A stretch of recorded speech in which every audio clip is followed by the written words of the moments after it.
I remember back in high school how behind I felt in life.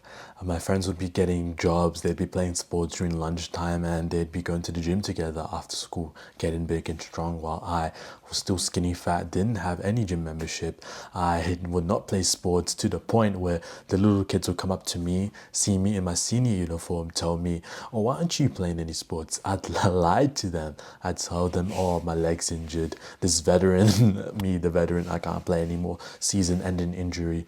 And by the time I got older, I was finally able to get a job. I was finally able to join the gym, and I was finally able to play sports and to get some sort of athleticism inside of me. I never really committed fully. I always hold myself back because I always thought to myself in my head that it's too late for me. I always told myself that I never started when I was younger, so what's the point of starting now? I'm never going to be able to catch up to any of my friends or any of my classmates. I'm always going to be one step behind. So what's the point in trying? If you have these beliefs that I used to have, trust me, they hold you back so much more than you can comprehend, to the point where when you're applying for jobs and you're giving in your resume, you don't really put in all the effort that you can, because subconsciously you know you're not going to get the job anyway, so why put in the effort? And you give a crappy resume in, and if you land a job interview, you don't really try 100%, you don't really dress properly, because in your mind you think, even if I did dress properly, I still wouldn't get the job. And then if you're in the gym, you don't really give it all your 100%.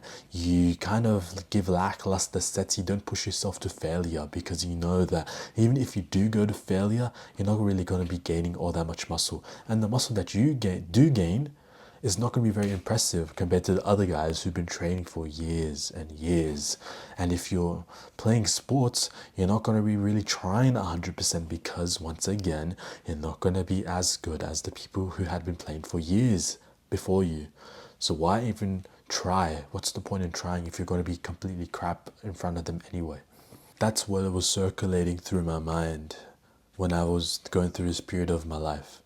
And then I went ahead and stop being depressed and anxious within 2 weeks. Beat all of my mental health problems in 2 weeks. Then I made more progress in the gym within a 6 month period than I did within the 2 years prior. And I gained enough muscle than probably 80% of people that I walk by every day.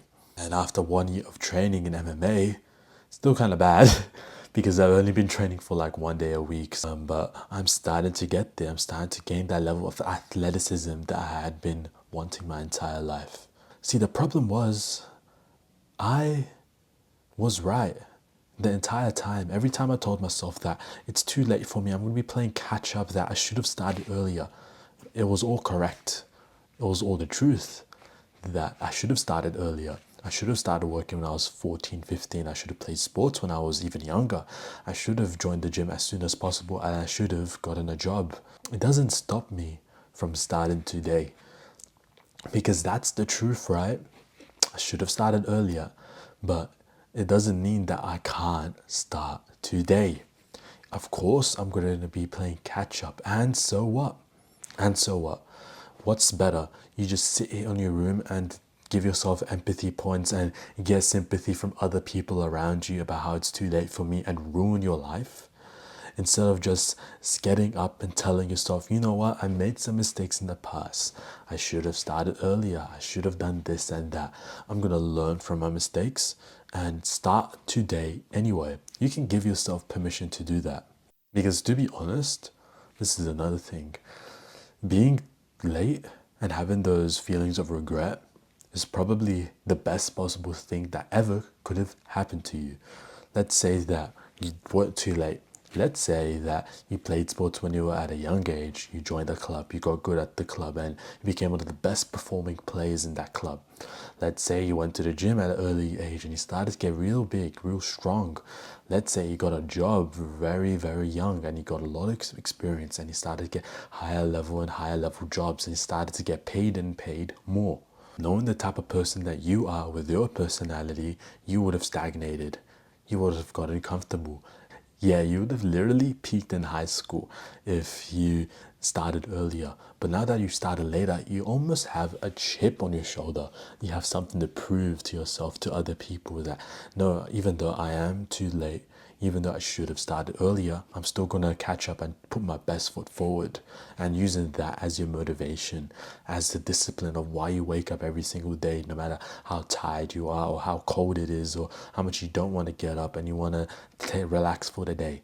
Having that chip on your shoulder that I need to work double hard because I'm so far behind everybody. That's going to make you work twice as hard, and ironically you'll make even more progress starting late compared to the person that you would have been if you just started earlier and had the conventional normal route.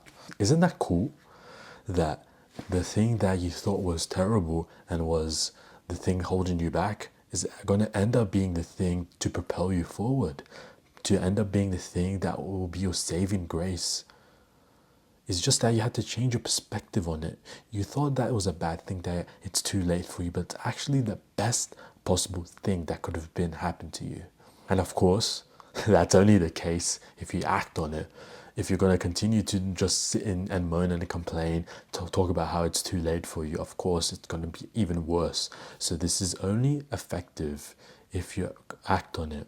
All those activities that you could have ever imagined that you could never do because it's too late, get into them now and work hard at them, and you'll probably make infinite more progress than if you started earlier.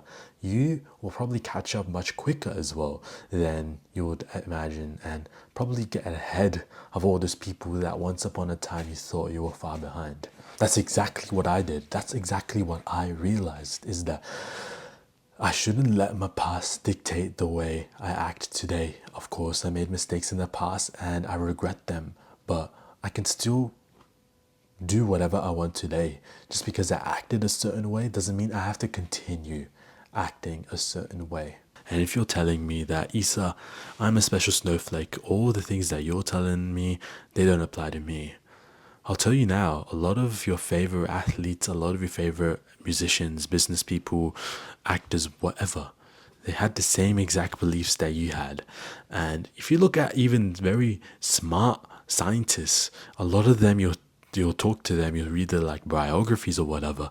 A lot of them you'll see that they will tell you that when they were young, people would describe them as people with average intelligence, real smart scientists that were pushing the bounds of like quantum physics and general relativity, whatever. Famous scientists. So what excuse do you have if these smart people could do it? If these smart people could not let the limiting beliefs hold them back, you can hit a gym session once or twice or 5 times a week. You can go and join the MMA gym, hit a cardio session or a boxing lesson once a week. Just make small progress, small steps, and you'll see what's possible after those baby steps.